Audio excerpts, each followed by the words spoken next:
Syrian forces on the border, Jordanian and again Iraqis are coming to the border, Saudis, Egyptians are piling up on the border lines 1967.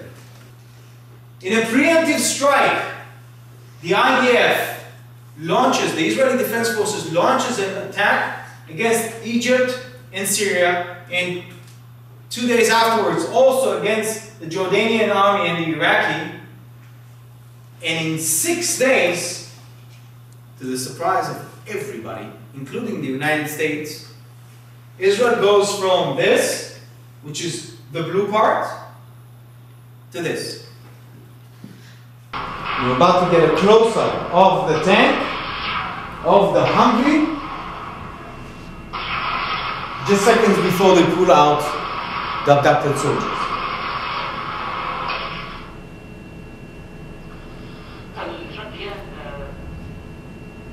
This film was released only a couple of months ago. This proves something that Israel did not realize up until the war itself. At first, Israel believed that the Hezbollah organization is a regular terrorist militia with hunting rifles, maybe a few AK-47s. But slowly, Israel realized that they have a bit more equipment. They have RPG missiles, launchers, they have RPG second generation, they're getting them from Iran. Okay, no problem. But then they realized they had stockpiles of those. Then they realized that not only that, but they also had standard issue mortar shells, army standard issue. No militia has those things, with the wrapping still on the explosives. When he gives this letter to the Jewish people, let's go in. So he's talking about the flag of the people of Israel. This is the flag of Israel. Well, this is not the first time we've seen this. And this guy. Who's this? Anybody? Palestine. Wrong. 1917. This is not Palestine. Today, yes. Today, you are exactly right. This today is the flag of the Palestinian Authority. 1917, there is no Palestinian Authority. 1917, this is the flag of the Hashemites. Starting from 1979, two major events happened. First of all, this great guy, Khomeini, takes one of Israel's most trusted allies, Iran, and turns it to the largest enemy Israel has today. The Islamic Revolution in Iran changes the face of the country. On the other hand, on the other side of the scale, Sadat, the president of Egypt, makes peace with Israel. But it's not just peace, it's peace for something. He gives Israel peace, and Israel, in return, gives it territory. Israel gives up all this chunk of the Sinai Desert. But notice something very insignificant. Did Israel give everything back? What wasn't given back to Egypt? Yasser Arafat goes back to his government and says, you know what, negotiations didn't work. From now on, let's use terror. And this is what happens. This is one of the events, only one of them, that happens quite early.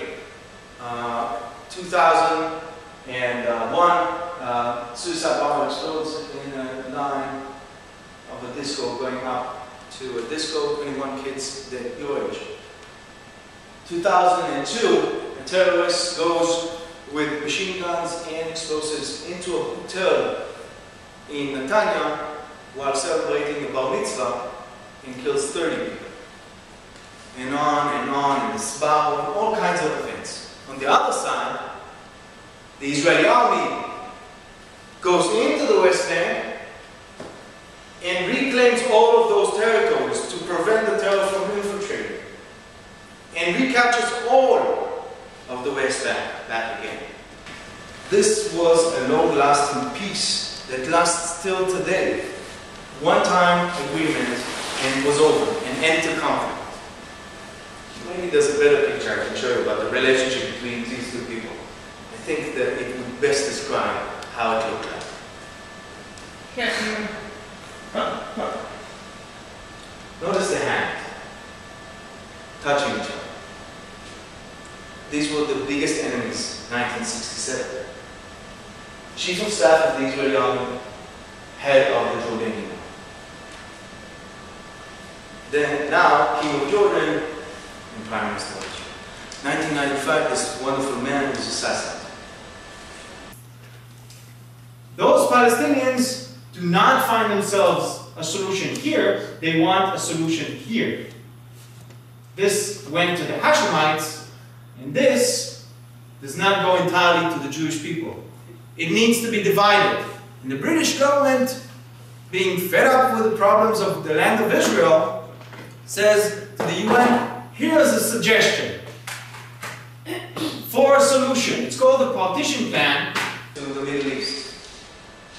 The Arab Spring, Arab nations found that they cannot continue with their local governments. They cannot live in the same situations.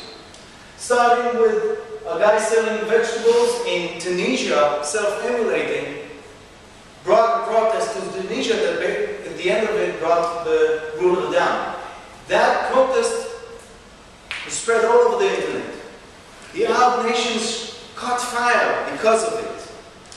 Using Twitter, Facebook, SMS, Skype, that revolution got its infrastructure.